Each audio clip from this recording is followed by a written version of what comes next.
Welcome back to another exciting episode of Cyber Defense TV. I'm your host, Gary Malevsky, and the publisher of Cyber Defense Magazine.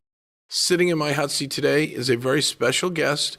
Richard is the CEO of SecureChannels. Richard, welcome. Thank you, Gary. Pleasure to be here. So, Richard, SecureChannels.com Yes. is your site, and it's info on your company that does encryption in the most innovative way that I've ever seen. You want to talk about that and threat actors and why encryption is important? Well, it's not just an innovative way. It's a significantly stronger way than is the standard now. And what we've done as SecureChannels through our innovation is to prepare for the future as well through encrypting data now and having it last long enough into the future because of the changing environments and the rapid buildup of resources from foreign state adversaries, as well as the powers of compute, which were already strong with foreign state actors with regards to supercomputers. Now a post-quantum world is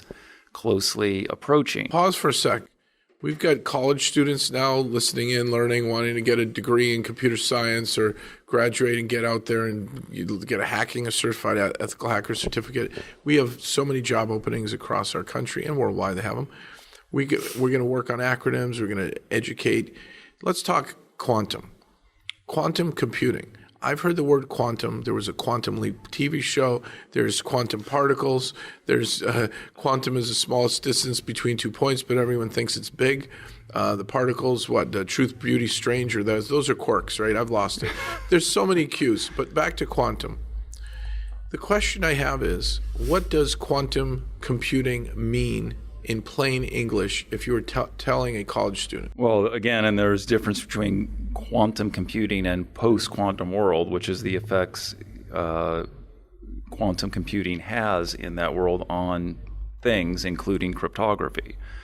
So for quantum computing, it's the way that, as you were stating earlier about the particles, which become qubits, which compute data, especially in the case of cryptography, prime numbers at extremely fast speeds, those calculations, which can result in the breaking of what is known as asymmetric cryptography currently.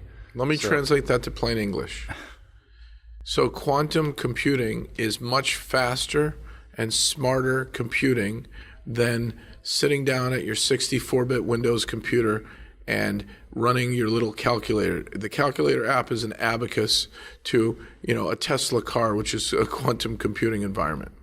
That would be a good analogy. Although I'd rather even use the CR-13 Northrop Grumman rocket that just did 60,000 miles per hour. That's a good analogy, Gary. Okay, so cool. So now we're saying we're going a lot faster. We have quantum computers that we can't get into our house today, though, right? That's not the concern right now, although that's technology. It always evolves, and maybe that will be for a good thing, an eventuality. In the meantime... Who's got quantum computing? I mean, IBM has made some things. Do governments have it? Do banks have it? Who has quantum computing? The U.S. has it, and of course, so do the Chinese and maybe others. Ni hao ma. How are you? The foreign state. Who else? That's Persians? the concern. Chash verbuntum.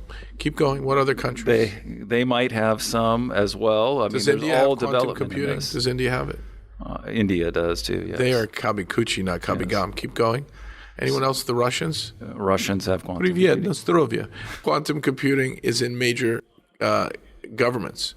Correct. Did they build these computers? Who built this stuff? It's science, Gary.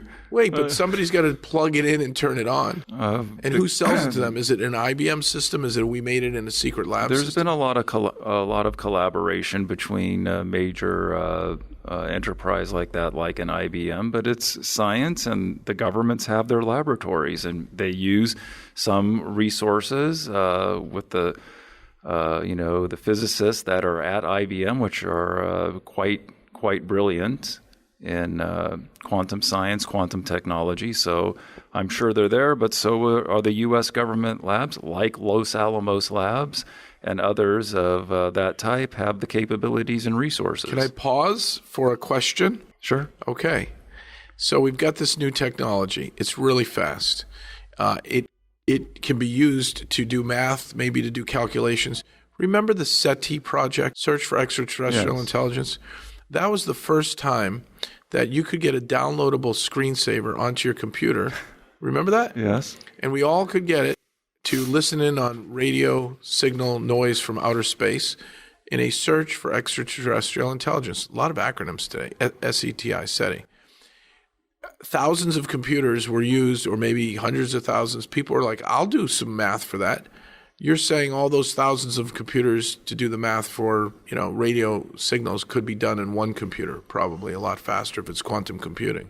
Probably that, but now that you say SETI, just since you tipped that in my mind, our coverage and our patent with regards to our post-quantum safe algorithm exotic actually has within the patent language that it can intake noise from SETI as part of its random seeding. Oh, so it's all random noise. There are no aliens. Bummer.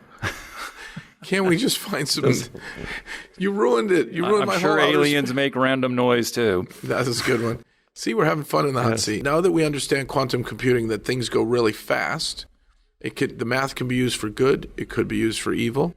You could use it to spy on people. Correct. You could use it to what? Create artificial intelligence? I think that's limitless where it can go because it will always open another door that will lead to something that wasn't thought of previously. That's what happens. So this is a paradigm shift. This is a disruption of the industry. Governments have it, and you offer a solution to do what with quantum computing? At least for what is known now and probably for the foreseeable future, we can... Can you quantify with a Q?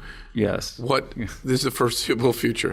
Foreseeable future 10 years, 100 is years? Many lifetimes from now. Okay. Of what is known now.